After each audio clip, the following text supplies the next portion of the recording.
안녕하세요. 여기 지금 리비안 스토어 산타나로에 있는 스토어에 나와 있는데요.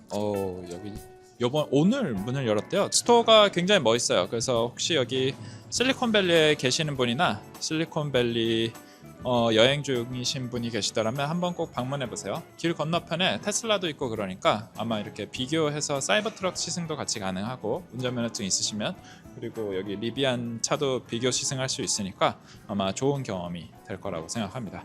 여기 지금 보고 계시는 거는 리비안 R1S, 이제 SUV 사양이죠. 그래서 보시면은 트럭이 아니고 이제 3열까지 이제 사용할 수 있는 거의 풀 사이즈 SUV라고 보면 될 것 같아요. 그래서 보면 이제 굉장히 큽니다.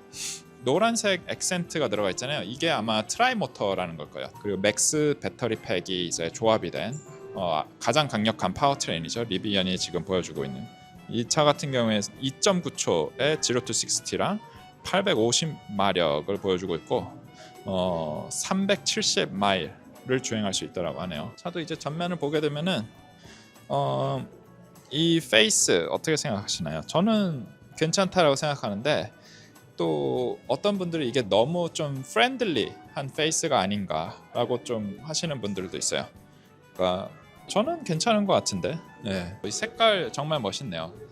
뒤쪽으로 오시면은 이 일자형 리어 램프가 정말 강렬한 것 같아요. 그리고 이렇게 좀 블랙 액센트로 되어 있는 부분도 굉장히 멋있고요. 타이어 휠도 이렇게 되어 있고, 지금 서스펜션 세팅이 어떻게 되어 있는지 모르겠지만 약간 올라와 있는 느낌이에요. 오프로드 세팅처럼.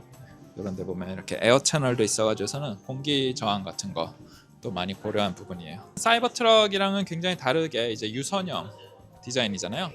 그러다 보니까 이제 공기 저항 같은 것도 전반적으로 좀 유리한 면이 있어요. 차 면적도 좀 조그맣고. 한번 R1S 실내 굉장히 멋있긴 한데 한번 안에 볼게요. 이렇게 굉장히 이제 고급스러운 인테리어. 진짜 가죽은 아니에요. 진짜 가죽은 아닌데, 진짜 가죽인가? 멋진 컬러 조합도 굉장히 신선하죠. 이렇게 다양한 옵션이 있고, 제가 진짜 마음에 드는 건 이 매트인 것 같아요. 약간 플레이드 이 격자 무늬가 들어간 매트인데 이런 차 컨셉이랑 어울리다라는 생각이 들어요. 이쪽에도 이렇게 격자 무늬 메쉬가 들어가 있어요. 이런 디테일 굉장히 마음에 듭니다. 여기 보면 리비안 로고도 있고, 시트는 딱 보면 어떠신가요? 딱 보기에도 편해 보이지 않나요? 그래서 굉장히 푹신푹신한 그런 고급스러운 시트 보여주고 있고요. 전면 디스플레이도 있고, 그리고 중앙부에 센터 디스플레이, 스피커 같은 부분도 다 이제 메탈 소재 같은 부분으로 감싸 있어가지고서는 굉장히 고급스러운 거 잘 표현하고 있고, 한번 뒤쪽으로도 가볼게요. 뒷좌석은 이제 이런 구성으로 되어 있고 3명이 탈 수 있는 좌석이, 뒤쪽 인테리어도 굉장히 멋있습니다. 뒷좌석 3열에 들어가기 위한 여기 버튼이 있어요. 이제 누르게 되면 시트가 굉장히 무거워요. 근데 이제 이렇게 한 다음에 다시 자동으로 돌아가진 않고 힘으로 해야 하는데, 와, 이거 진짜 힘으로 하는 거 맞아요?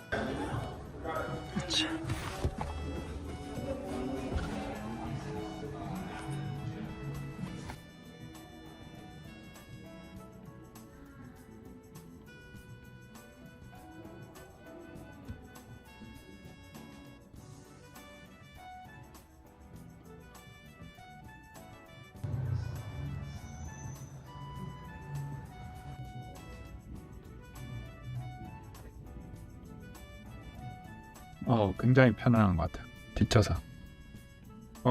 리클라인 되는 각도가 생각보다 되게 많이 되네요.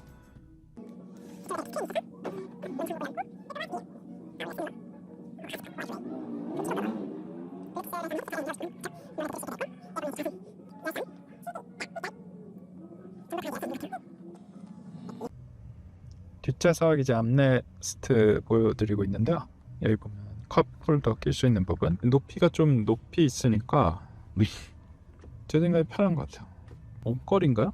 옷걸이 같은 게 이제 있고, 여기 USB-C가 있어요. 그걸로 봤었을 때는 스크린 같은 거 설치할 수 있게 그런 배려를 하는 것 같아요. 도어 쪽은 여기 이제 유리창 여는 거 있고, 여기 누르면 이제 문이 열려요. 그리고 운전석 쪽은 이쪽에 이제 이머전시 레치 테슬라랑 비슷하게 이제 돼 있고요. 뒷좌석은 이제 없습니다. 뒷좌석은 안전을 위해서 이지 액세스 할 수 없게 이제 해놨고요. 왜냐면은 이건 이제 미케니컬 래치이기 때문에 열면 문이 열리는 걸 막을 방법이 없어요. 특히 이제 아이들이 뒷좌석에 많이 타기 때문에 잘못해서 열게 되는 경우 더 큰 문제가 생길 수 있죠. 그래서 이렇게 전자식만 돼 있고, 아마 저도 정확하게 어디 있을지는 모르겠는데 도어 래치 같은 게 아마 여기 밑에 도어 포켓 쪽에 있거나 이제 그렇게 돼 있겠죠. 한번 여기 뒤에 열어볼게요.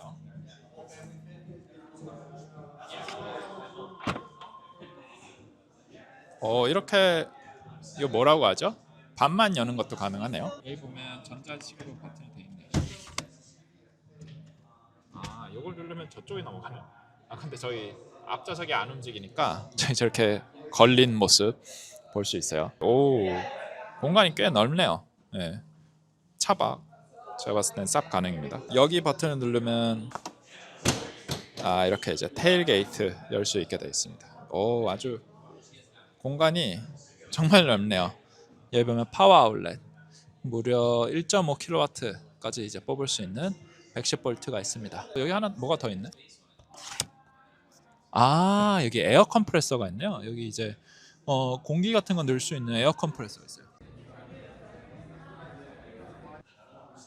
자, 지금 보시고 계시는 건 이제 R1T 트럭 버전이죠. 아까 보신 건 R1S고 SUV 버전.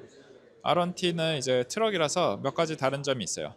이건 흰색인데 저는 개인적으로 흰색이 진짜 예쁜 것 같아요. 여기 보면 터널이 있어요. 기어 터널이라고 하는데 이거 여기다 이제 주방, 키친 같은 걸 넣으시는 분들이 있어요. 캠핑 같은 데 갔었을 때 이렇게 조리할 수 있는 쿠킹탑이 나오거든요. 그런 거 아이디어 굉장히 좋은 것 같고, 사람이 여기 올라갈 수 있어요. 여기 스텝을 딱 밟고서는 올라갈 수 있게 돼 있다라는 점.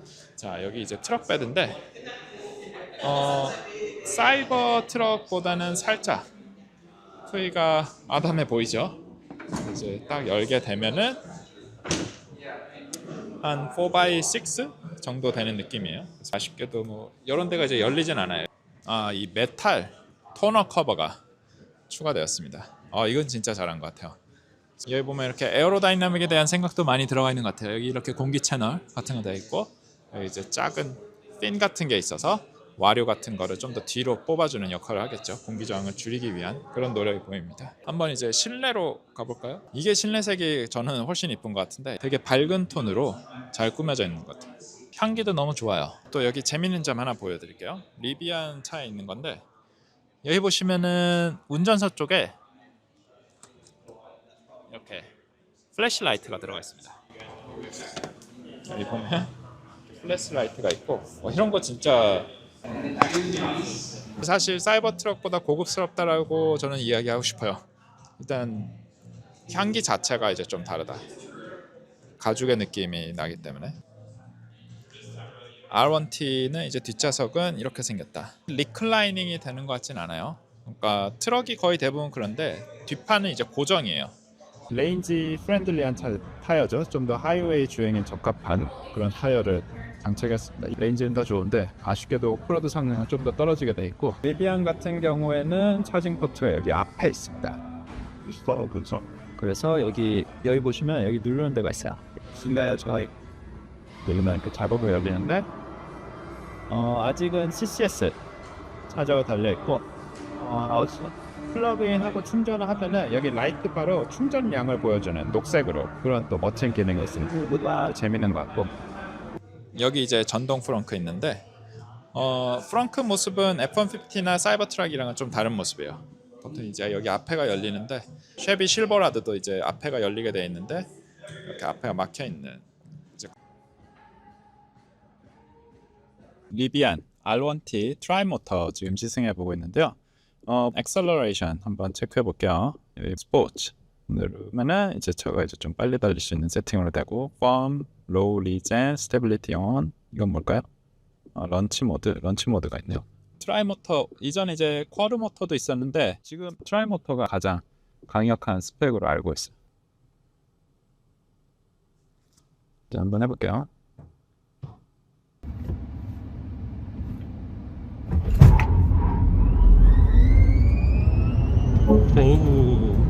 야, the interstate 80 northbound towards 가속이 굉장히 빠릅니다. 지금 0 to 60 결과가 여기 나오는 것도 재밌어요. 2.9초가 나왔는데 그리고 peak G acceleration이 1.0. 진짜 대단히 빠르네요. 웹사이트 스펙 제가 가져와 봤어요. 정지 상태에서 60 miles까지 이제 가속하는데 2.9초. 그리고 출력은 850마력이라고 하네요. 그러니까 이제 환산하게 되면 625kW 정도. 제가 이제 그 가속했던 거를 가속도계를 이제 이용을 해가지고서 데이터를 이제 컬렉팅 해보니까 약간 이제 경사가 내리막에서 0.9% 거의 이제 평지인 거고요. 그렇게 해서 했더니 이제 0 to 60 같은 경우에는 이제 3.0초, 웹사이트에는 스펙보다 한 0.1초 정도 느린 거죠. 시속 100km까지 가속하는 데 걸린 시간은 3.2초 정도 이제 평가가 되었어요. 그래서 이 가속도계로 평가한 거를 가지고서는 한번 좀 더 이제 딥다이브 해볼게요. 지금 평가한 것 같은 걸 보면 이제 약간 내리막길이잖아요. 그러면 이제 앞으로 가는 토탈 포스가 어떻게 되냐 이제 계산을 해보면은 차가 이제 견인하는 그 힘이 있을 것이고, 그리고 지금 그레이드가 좀 도와주는 부분이 있죠. 미케니컬 컴포넌트들에 걸리는 그런 저항값들, 그리고 타이어에 있는 이제 구름 저항, 또 공기 저항의 그런 이제 드래그들이 있게 됩니다. 그래서 그런 부분 또 마이너스를 해줘야죠. 그런 부분을 다 합산을 하면은 자동차가 현재 이제 가속하고 있는 힘이 되겠죠. 이 부분은 뭐 그렇게 어려운 건 아닐 거예요. 다들 이제 아시다시피 이제 F는 ma라고 하잖아요. 가속도에다가 이제 질량을 곱하게 되면은 그게 이제 힘이 되게 되는 거죠.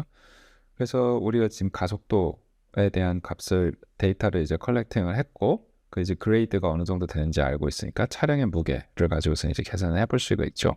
그리고 로드 이런 거 이제 EPA에서 이제 찾아볼 수 있어요. 우리가 지금 궁금한 거는 이 F 트랙션, 차가 견인력이 어느 정도 되는지를 이제 알고 싶은 걸 거예요. 여기 타이어가 있어요. 타이어가 이제 미는 힘이 이제 구동력이 되게 되는 거죠. 그럼 이 구동력을 기준으로 우리가 타이어의 이제 직경을 알고 있으니까 토크 값을 계산을 할 수 있게 됩니다. 제가 출력의 속도 그리고 토크 그래프를 그려봤어요. 이제 빨간색이 시스템 출력이 되고요. 그리고 여기 파란색 라인이 차량의 이제 최대 토크, 엑셀에서 나오는 이제 최대 토크예요. 그러니까 이 차 같은 경우에는 모터가 3개가 달려있기 때문에 모터 3개를 다 합쳐서 차축 기준으로 나오게 되는 통합 토크가 되는 거겠죠. 토크 먼저 보시게 되면 이제 최대 토크는 이제 14,000 뉴턴미터 정도 되는 어마어마한 토크를 이제 보여주고 있고요. 테스트 같은 것도 보면은 초반에 이제 좀 트랙션이 놓친 부분은 있지만 제 생각에 이 정도면 꽤 양호한 것 같아요. 그리고 여기 출력 부분 보시면 출력 그래프도 아주 잘 나온 것 같아요. 이제 최대 출력이 70km 정도 되는 부분부터 이렇게 플래터하게 이제 쭉 지금 보시면 600kW, 그러니까 한 800마력 정도 되는 수준으로 이제 나온 것이죠. 이 부분도 보게 되면 약간 웹사이트 기록이랑 달라요. 한 25kW 정도 비는 거죠. 그럼 그 부분도 한번 알아볼게요. 왜 그렇게 차이가 발생하게 되는지. 일단 SOC 이야기 먼저 할게요. 이제 차를 제가 가속 평가를 할 때 제 SOC는 이제 80%였어요. 배터리에서 나오는 출력이라는 게 결국에 이제 볼티지에다가 커런트, 이제 전류값을 곱한 값이 이제 출력이 되는 것이기 때문에 그 배터리 충전 상태가 얼마나 돼 있는지가 이 출력에서는 굉장히 중요한 부분입니다. 리비안 같은 경우에는 삼성 SDI에서 만드는 이제 2170 배터리를 사용하고 있죠. 그래서 이 그래프를 제가 인터넷에 한번 찾아봤어요. 이제 SOC 기준으로 보게 되면은 여기가 100%, 2.5V일 때가 0%라고 보게 된다면 이 그래프를 통해서 여기는 지금 시간축인데 이제 SOC 축으로 바꿀 수 있을 거예요. 여기가 이제 100%, 그리고 여기가 이제 0%. 근데 이제 실제 유저 인터페이스에서 보고 있는 배터리 SOC는 이렇게 완전히 컷오프 볼티지까지 보여주는 경우는 없어요. 이거보다 이제 좀 더 마진을 둔 값에다가 0%를 지정을 하죠. 그래서 많은 유튜브 영상 같은 거 보시면은 0% 지나간 다음에도 차가 계속 달리는 걸 볼 수 있습니다. 그래서 그런 게 이제 보게 되면은 UI 쪽에서 얘기하는 이제 0%가 따로 있고 펌웨어 쪽에서 말하는 0%가 따로 있게 되는 것이죠. 그래서 여기가 이제 배터리의 이제 진짜 총 에너지라고 보게 된다라고 보면은 실제로 유저가 사용할 수 있는 에너지는 아마 여기서부터 여기까지라고 보시면 될 겁니다. 빨간색 선으로 그어져 있는데 그거를 이제 기준으로 해가지고서는 제가 여기 100분율로 해서 해봤어요. 자동차 매뉴팩처가 최대 퍼포먼스가 어느 정도 나오는지 웹사이트에다 낸다라고 하면은 아마 가장 성능이 잘 나오는 그런 조건을 기준으로 했을 가능성이 높아요. 리비안이 만약에 90%에서 그런 최대 출력이라든지 제로 투 60 테스트를 했다라고 제가 이제 가정을 하게 되면은 저는 이제 80%에서 테스트를 한 거니까 셀 기준으로 봤었을 때는 이 0.1V 정도 생기게 되게 되는 겁니다. 그러면 4.2V 정도 되는 셀 볼티지 기준에서 0.1V 정도 차이가 나는 거니까 한 2% 정도 차이가 난다라고 봐야겠죠. 그러면은 출력단에서도 이 2%가 그대로 적용이 되게 될 거예요. 리비안 웹사이트에 나와 있는 결과가 90% SOC 기준을 이제 평가를 한 거라고 가정을 하고, 그리고 제가 평가했을 때 80%였으니까 약 2.5% 정도 되는 팩볼티지에 이제 차이가 생기게 됩니다. 그러면 그게 최대 출력 기준으로 보게 되면 한 15kW 정도 이제 차이가 날 수 있게 되는 거거든요. 제가 이제 평가를 한 이제 기준으로 시스템 600kW 정도 되는 걸로 이제 나왔잖아요. 그러면 이제 이 SOC에 대한 부분을 보정을 하게 되면, 제가 만약에 90% 정도에서 평가를 하게 됐다라고 하면은 아마 제 생각에 한 615kW 정도 최대 출력을 보여줬을 것 같아요. 그러니까 그럼에도 불구하고도 아직 웹사이트에서 이야기하는 625kW 값은 안 나왔잖아요.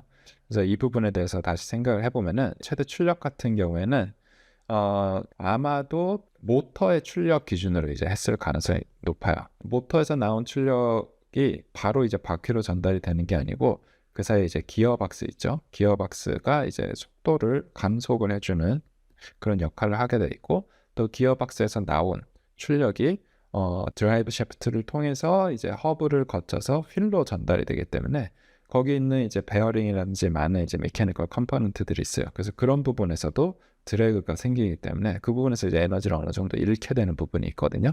그래서 그런 거 이 약 한 10kW 정도 비게 되는데, 이거를 우리가 기어박스랑 이제 엑셀에서 잃어버리는 에너지라고 가정을 하게 되면은 대충 예상을 해보는 이 리비안 R1T의 기어박스의 효율은 무려 이제 98%, 이제 굉장히 우수한 기어박스 효율을 보여주고 있어요. 이렇게 한번 가속 평가 결과 가지고서는 리비안 파워트레인 시스템에 대해서 한번 이렇게 정리를 해봤어요. 그리고 또 지금 리비안 같은 경우가 Enhanced Highway Assistant라는 게 되는데 기존 대비 훨씬 더 업데이트 됐다라고 하네요. 그래서 그 부분 한번 시험해보고 싶어서 요번에 타본 게 제일 크거든요. 지금 들어왔으니까 되는 건가? 하이웨이에 들어왔고 지금 마크가 뭐가 떴는데 이건 지금 그냥 주행인 것 같고 됐네요. 하이웨이 어시스턴트 온. 이제 고속도로에서 자율주행이 됩니다. 그러니까 정확하게 모르겠는데 이게 손을 대고 있으라는 거예요. 여기 마크가 뜨는데 손을 대고 있으라는 것 같아요. 아직 스티어링을 이렇게 잡고는 있어야 하나 봐요. 지금 이제 손을 뗐어요. 여기 손을 대라는 그 그래픽 이미지가 사라져서, 그럼 이게 핸즈프리로 되는 것 같은데 지금은 차간 간격 잘 하고 있고 Keep your hands on the wheel. 또 여기 손을 잡으라고 뜨네요. 그러니까 아직은 손을 완전히 떼도 되는 건 아닌 것 같아요. 보니까 내비게이션 그건 안 돼요. Turn left up school cross. 내비게이션을 따라서 이제 하이웨이 엑싯 그거는 안 되네요. 그러니까 드라이빙 어시스턴트라는 느낌이 강하고 자율주행 느낌은 조금 없는 것 같습니다. 그래서 고속도로를 FSD도 이전 뭐 버전 10 때부터 그 노아라고 하잖아요. 내비게이션 온 오토파일럿이라고 해서, 그래서 이렇게 고속도로에서만 이제 오토파일럿이 됐었을 때도 출구 엑식 같은 데가 나오면 이제 자동으로 빠지는 기능이 있었는데, 아쉽게도 지금 리비아는 그런 기능은 이제 지금은 이제 없는 것 같아요. 근데 아마 곧 업데이트가 되지 않을까 그런 기대를 하고 있고, 그래서 기존에도 이 하이웨이 어시스턴트가 있었어요. 너무 이제 짧은 드라이브긴 했는데 개인적으로는 그렇게 큰 차이가 있다라고 느끼기는 좀 힘든 것 같아요. 이렇게 일반 도로, 하이웨이가 아닌 곳으로 들어오게 되면은 한번 타면서 주행 질감 같은 거 이야기 해볼게요. 이 차 같은 경우에 이제 에어 서스펜션도 이제 다 들어가 있고요. 그래서 승차감 같은 거는 굉장히 좋아요. 그래서 트럭답지 않은 아주 멋진 승차감을 보여주고 있고요. 사이버 트럭이랑 거의 비슷한 승차감인 것 같아요.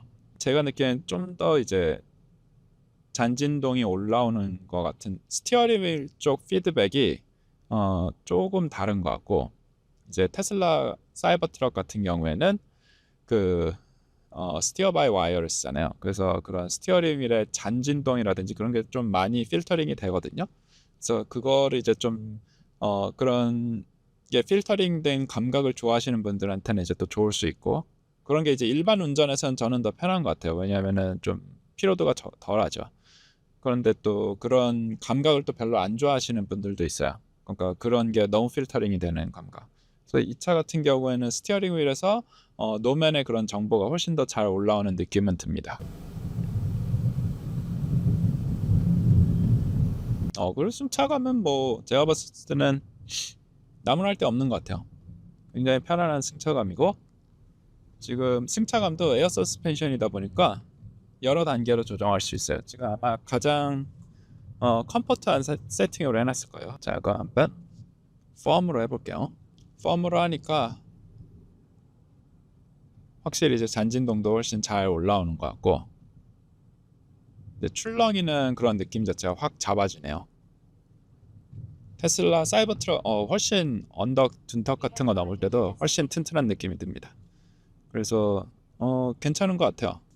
제가 그러면은 여기서 차를 좀 돌려서 한번 또 가볼게요. 여기서 유턴할 수 있을까요?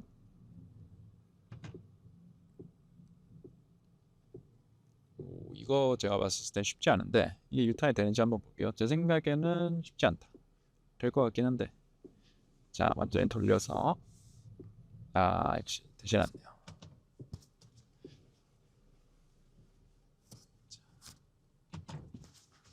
이게 확실히 스티어링 이렇게 돌리는 게 네, 사이버 트럭 타다 이제 하면은 좀 불편한 감이 있죠. 여기서 에어컨을 한번 끄고 주행을 해볼게요. 에어컨을 끄는 이유는 전기차를 평가를 할 때는 여러 가지 항목이 있는데, 역시 얼마나 효율이 좋은 차인지에 대한 부분도 굉장히 중요한 부분이죠. 그러니까 전기차가 효율이 좋아야지 배터리 사용량 자체가 이제 적을 테니까 효율이 좋은 전기차 고르는 거 굉장히 중요하다는 생각이 들거든요.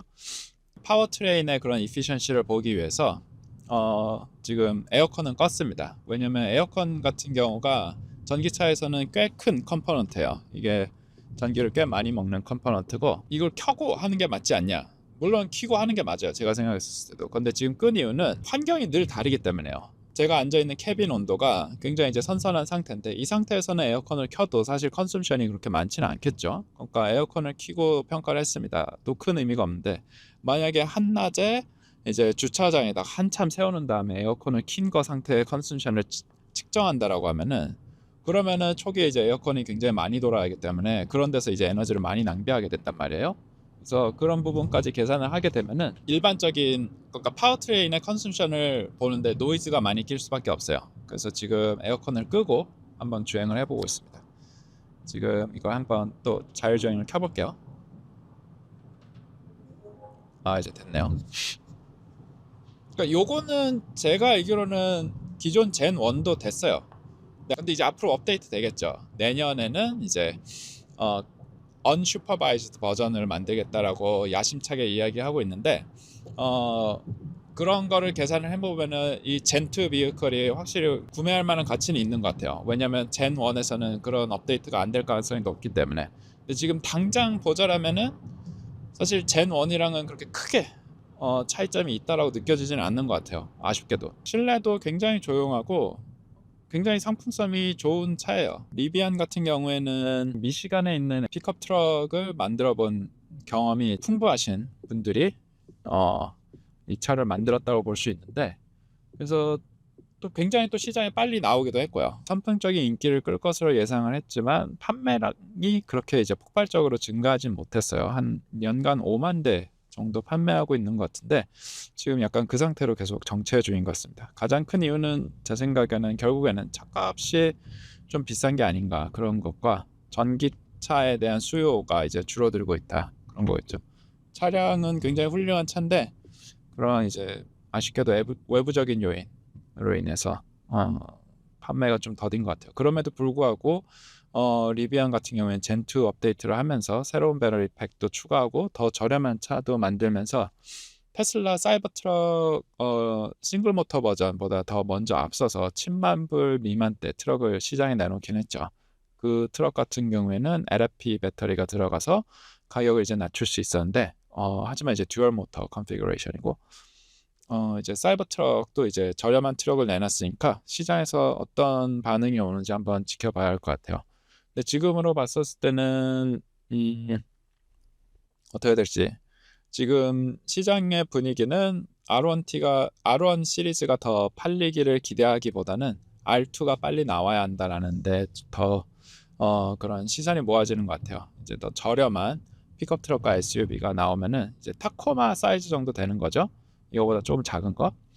그러면은 훨씬 더 판매가 늘지 않을까 이렇게 기대하고 있는 것 같습니다. 4만 불대 정도 이제 시장이 예측하고 있는데 저도 그런 이제 멋진 차가 나와서 더 많은 사람들이 이제 전기 픽업 트럭 꼭 이용해봤으면 좋겠어요. 자, 이제 거의 다 왔습니다. 여기 보면은 매트릭스 헤드라이트 보이시나요? 스티어링을 꺾으면은 꺾는 방향으로 이렇게 조명을 쏘아주네요. 사이버 트럭이 이게 업데이트는 안 됐는데 모델 Y라든지 다른 차들은 이제 돼 있는 걸로 알고 있습니다. 자율 주차가 되나요, 이 차가? 자율 주차는 안 되는 것 같아요. 아쉽게도 자율 주차는 안 되고 지금 운전해 보니까 픽업 트럭 스티어링 휠도 좀 무겁고 생각보다 돌려야 하는 경우가 많이 있는 것 같아요. 그래서 제가 봤을 땐 스티어 바이 와이어 있는 거 이거는 제가 봤을 땐 픽업 트럭의 생각보다 되게 큰 장점이네요. 누르고 보면은 한 2kW 정도 샀네요. 2.96 마일 퍼 킬로아워. 이거 제가 이따가 한번 집에 가서 좀 정리해 볼게요. 자, 여기 보면 EPA 데이터베이스에서 가져온 리비안 R1T의 로드 커브를 보고 계십니다. 이제 보면은 속도가 올라감에 따라서 차가 많은 저항을 받는다라는 걸 이제 보여주고 있죠. 트라이모터가 차 무게가 더 높으니까 처음에 이제 타이어 구름 저항이 높다라는 거죠. 속도가 올라감에 따라서 점점 그 저항이 올라가는 값은 듀얼 모터나 트라이 모터나 별반 차이는 없는 것 같아요. 제가 여기 사이버 트럭도 한번 같이 비교를 해봤거든요. 70마일, 80마일, 한 시속 120 정도 가게 되면은 많은 차이가 벌어나는 걸 볼 수 있어요. 확실히 리비안이 공기 저항 같은 게 좀 더 유리한 거죠. 그럼 이 로드 코에피션트를 가지고서는 드라이빙 프로파일을 토대로 파워트레인 이피션시가 어느 정도 되는지 한번 볼 거예요. 일단 먼저 리비안 R1T의 EPA 스티커부터 먼저 보면서 시작을 할게요. 트라이모터 같은 경우에는 68 마일 퍼 갤런 이퀴벌런스라고 나와 있어요. 마일 퍼 갤런 이퀴벌런트라는 거는 가솔린 차의 경제성과 전기차의 경제성을 서로 비교하기 위해서 EPA에서 만든 단위예요. 그래서 1 갤런 of the gasolin이 이제 33.7 킬로와트 정도 된다는 그런 가정하에 이제 만들어진 유닛이에요. 여기 CT72 마일 퍼 갤런 이퀴벌런트 넘버를 보게 되면은 이 MPG는 기본적으로 월 컨숨션이에요. 그러니까 AC 차저, 이제 완속 충전기라 하잖아요. 한국에서는 이 AC 차저로 차를 충전을 했었을 때의 효율을 얘기하는 거거든요. 그렇기 때문에 이 72 마일 퍼 갤런이라는 거를 우리가 킬로와트 아워 단위로 환산을 하기 위해서는 완속 충전기를 물렸을 때 이제 AC로 들어오는 전기 인풋을 DC로 바꿔주게 되는 그 컨버터의 이피션시를 같이 계산을 해야 합니다. 일반적으로 이게 88%에서 90% 사이 왔다 갔다 하거든요. 72 마일 퍼 갤런 이퀴벌런트는 대략적으로 이제 1km 갈 때 256 와라워의 에너지가 필요하다는 뜻이 되게 되는 거죠. 근데 이 넘버에는 기본적으로 차 주행하는 거, H백, 에어컨을 사용했을 때도 이제 다 포함이 돼 있는 상태예요. 그럼 우리가 여기서 알고 싶은 거는 에어컨을 쓴 에너지를 빼고 얼마나 에너지를 많이 먹는지를 이제 보고 싶은 거거든요. UDDS 사이클은 EPA에서 만든 얼반 드라이빙 사이클인데요. 그러니까 시내 주행을 묘사한 사이클이에요. 그래서 이 시티 컨숨션, 즉 도심에서 에너지 소비율이라는 것은 이런 형태로 좀 표현할 수 있어요. 이 사이클을 돌아서 이제 나온 에너지 소비량에다가 deterioration factor라고 해가지고서는 추운 날씨라든지 더운 날씨에서 에너지를 더 사용하게 되는 거에 대한 보정 계수를 곱한 값을 도심에서의 에너지 사용량이라고 이제 표현을 할 수 있거든요. 정확하게는 이제 이렇게 표현이 되는 건 아니지만 아주 간략하게 표현을 하자면 이렇게 표현할 수 있습니다. 그래서 디터레이팅 팩터는 제가 72%로 한번 예상 가정을 해보고, 그리고 UDDS 사이클을 뛸 때 파워트레인에 대한 이제 효율을 86%로 제가 가정을 하고 계산을 해보니까 파워트레인 쪽 컨숨션이 약 166Wh/km로 이제 계산이 됐어요. 그걸로 기준해 보면은 이 두 값의 차이가 결국에 이제 로우 볼티지의 컨숨션이 되게 되는 거예요. 그게 이제 119 Wh/km로 나왔고, 이게 대략적으로 계산을 하게 되면은 약 한 500에서 600W 정도의 로우 볼티지 시스템이 이제 돌아가고 있다라는 뜻이 됩니다. 그래서 이 값을 그대로 이용해서 이제 하이웨이 쪽에서도 한번 검증을 해봤어요. 하이웨이 사이클 같은 경우에 똑같이 이제 72% DF를 고려를 했었을 때 211 Wh/km 정도로 이제 계산이 되고, 그 기준으로 이제 500에서 600W가 상시 돌아간다라고 했었을 때 약 LB 시스템은 8 Wh/km를 사용하게 됩니다. 그럼 딱 요 차이가 이제 파워트레인 컨숨션이 되게 되는 거잖아요. 그래서 파워트레인 컨숨션은 203 Wh/km가 되고, 이게 결국에는 파워트레인 이피션시로 봤었을 때는 약 95% 정도 되는 걸로 나오는 거예요. 약간 좀 높긴 한데 하이웨이 같은 경우에는 모터 스피드도 어느 정도 효율이 가장 좋은 부분에 위치하게 되어 있고, 로드도 한 중간 정도에 위치하고 있기 때문에 여기서는 모터가 효율이 굉장히 잘 나와요. 그래서 95% 조금 높긴 한데 아주 그렇게 높은 건 아니에요. 그래서 94에서 아주 좋으면 96. 그러니까 전반적으로 이제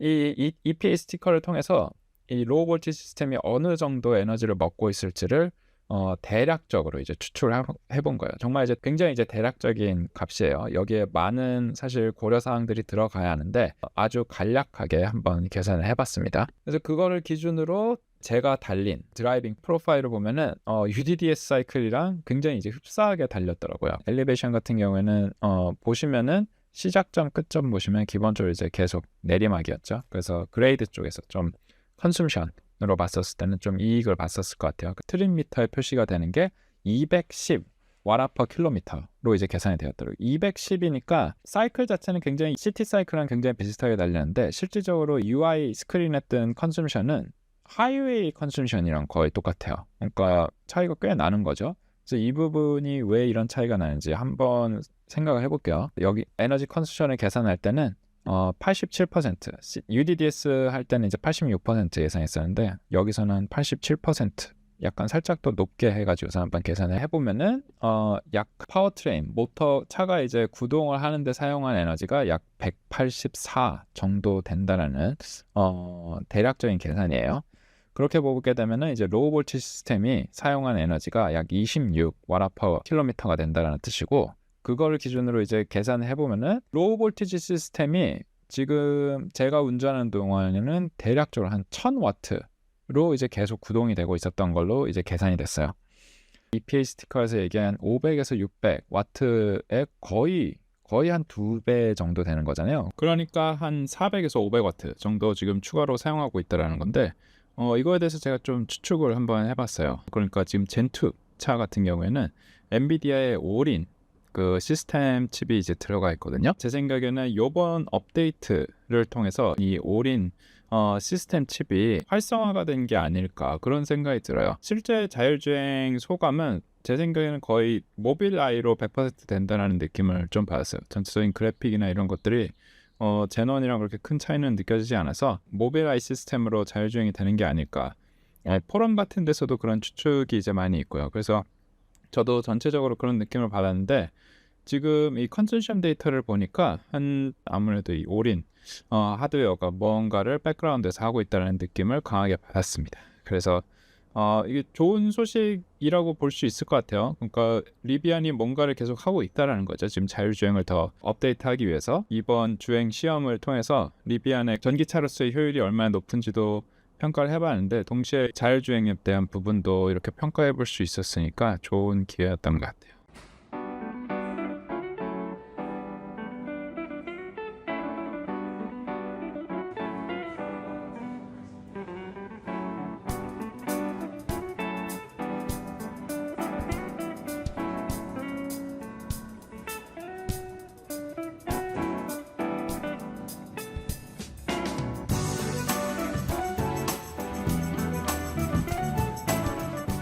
자, 자, 어떻게 보셨나요? 리비안 여기 한번 새로운 매장 오늘 열었대요.